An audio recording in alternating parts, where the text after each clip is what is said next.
Making decision is tough, but it doesn't have to be. In today's video, I'm providing a framework on decision-making skill with tips and practical strategy on how you can understand how to make better choices, even in uncertain situations and circumstances, so that at the end of this video, you'll be able to make better choices every single time. Today, I'll be sharing 10 practical tips with examples and application on how to make better decisions. Let's dive in. The very first tip you need to know is that you need to understand decision quality. And I'll give perspective to this. There's an explanation for decision quality and outcome quality. And this means that a good outcome or good result doesn't necessarily mean you make the better choice. And having a wrong outcome or wrong quality doesn't mean your choices were bad. You need to define what quality decision is, and this will help you make better decisions. Many people will think, oh, because they had a good result, they made a good choice. That's not always the case. Sometimes things might not go perfectly as you want, but they could have been the right decision to make at the time. Understanding quality decision would help you make better choices, because that's what really counts. How do you make your choice? Even if things don't turn out perfectly at the very instant, it will help you to know how to make good choices going forward. I'll give an example. Say, for instance, you were to go to work and decided to drive taking a shortcut. You went for the shortcut because it was the longer route and you could get to work in time. But you found out that while driving, there are roadworks and roadblocks, which caused a delay and you had to get to work late. Was the outcome palatable? Not necessarily. But was your decision wrong? No, it wasn't, because you thought that taking the shorter route to get you to work in time, but it just not turned out to be perfect. Although your decision was good, the outcome was what you wanted, and that's fine. Now imagine somebody who drives past a red light, rushing to get to work, driving over speed limit on the motorway, and they got to work early. Was that a good outcome? For them, it was. But was that a good decision? No, it was a bad decision making. And this will help you analyze what decision making is. When you define what your decision making is, even when the outcome don't turn out to be what you want, you're rest assured that you are making the best decision you could have made at the time being. I hope that helped. The second strategy is the role of uncertainty. Many people can't deal with uncertainty. And the thing is, when making decisions, it is a natural process to have uncertainty. And I would encourage you to accept and embrace uncertainty rather than do away with it, because there's only so much you can do. When making decisions, you need to leave room for uncertainty, because it will bring about different outcomes and it helps you weigh the choices as to the decision you're making. Let's have an example. For instance, you're deciding whether to take and apply for a new job. You're uncertain. Would I like the job? Would the pay be good? Do I think I can cope with the new environment? Versus, oh, where I am presently, I'm good, but I'm not growing in my career. I don't have to learn a new skill. I'm too familiar with this environment. But in that uncertainty, it helps you to make an informed decision with the choices that you have on ground. Even in that uncertainty, even though you don't know for sure if you end up liking your new boss or your new environment, it gives you a chance, because you have a good career in front of you. You probably would learn new skills that will help harness your growth in your chosen field. Uncertainty is a good ingredient when making decisions. Don't discard them, embrace them. It will definitely help you to make better choices. The third tip is to use a framework in decision making. It always helps when you break down why you want to make decision, and I'll give some sustainable steps that will help you make these decisions.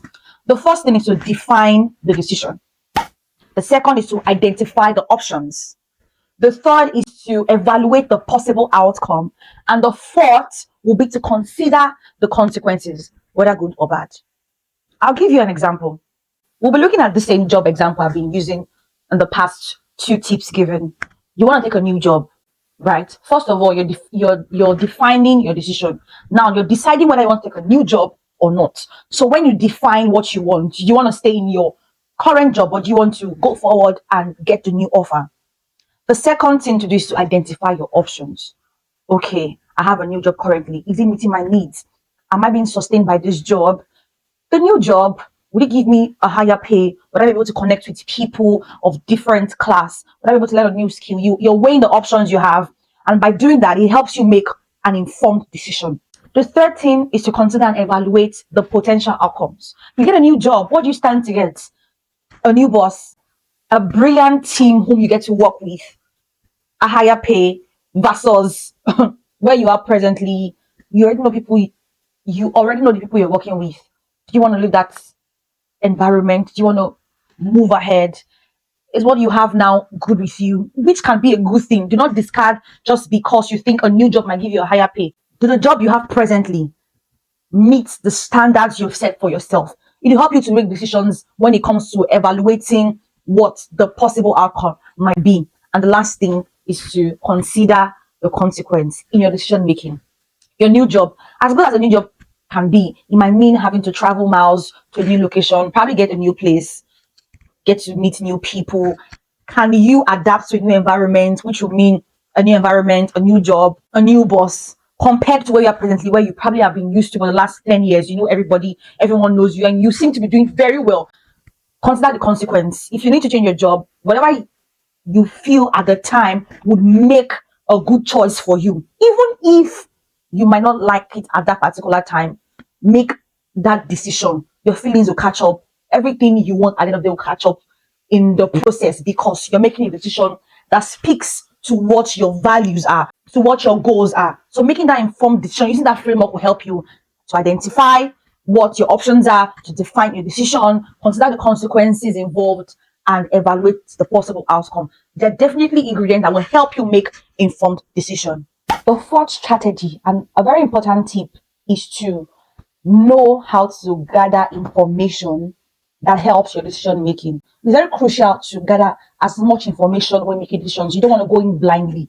You want to make sure that whatever decision you're making is involved with a lot of information. You're gathering every information you need that will help you make the better choice for yourself. However, there's a balance. Don't be stuck in gathering information such that you're stuck and don't make any decision at all. Many people are crippled when they keep looking out for information. They want to know the last thing about something before they make a decision. And sometimes they're trapped because in the process of gathering their information, they are stuck there. They see an information and they want more information concerning the information they already have. It's too much information that you don't need. Get the information you need and make sure you get on with the decision you want to make. I remember very well when I wanted to buy my phone. It was quite it was quite a lot. I made my research as to what I wanted to buy. I wanted a Samsung phone or an iPhone. I had different options in front of me. But guess what? I didn't spend time dilly-dallying as to whether I needed to get a particular phone because I needed a good battery or something. As long as the phone I needed would serve the purpose I wanted it to serve, I was good to go to make that decision, and I got the phone as soon as possible. So here's your call. If you're still lying fallow making decisions by sticking with information gathering, you're wasting time. Get the information you need and get to work. Make a decision now. The fifth strategy that will help you make informed and better choices in decision making is your cognitive bias and the impacts.